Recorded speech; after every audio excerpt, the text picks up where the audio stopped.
Assalamualaikum warahmatullahi wabarakatuh.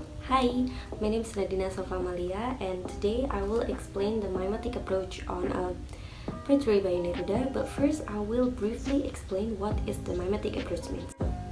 Let's get started.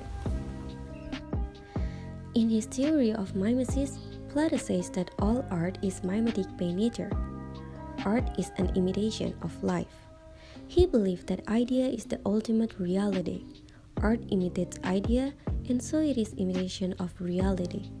He gives an example of a carpenter and a chair. The idea of chair first came in the mind of carpenter. He gave physical shape to his idea out of wood and created a chair. The painter imitated the chair of the carpenter in his picture of chair. Thus, painter's chair is twice removed from reality. Hence, he believed that art is twice removed from reality.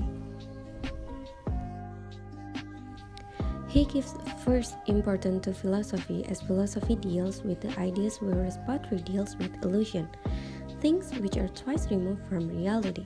So to Plato, philosophy is superior to poetry.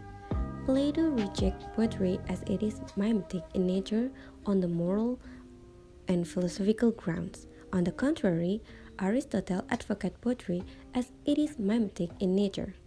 According to him, poetry is an imitation of an action, and his tool of inquiry is neither philosophical nor moral. He examines poetry as a piece of art and not as a book of preaching or teaching.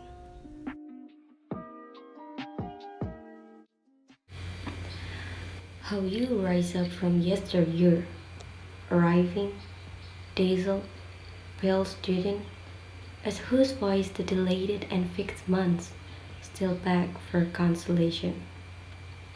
Their eyes struggle, like rowers in the dead infinity, with hope of sleep and substance, of being emerging from the sea.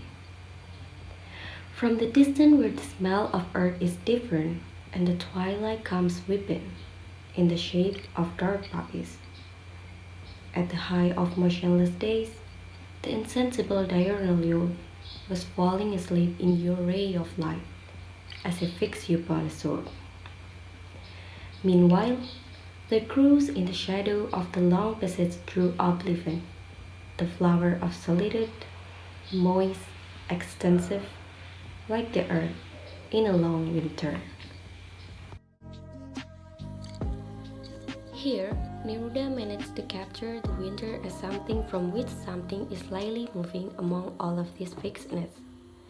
Things are lightless, unmoving, frozen, and the pale student is the only entity which lends herself to the momentum of winter under all the stillness. Infinity is dead, and in the end, the pale student essentially becomes the flower of solitude, the only hope of spring. Okay, so his poem is romantic in a sense, and plays gymnastically with language. Well, language is a vehicle for idea and image, and the sentiment of Neruda's poem cannot be imitated simply because of its authenticity.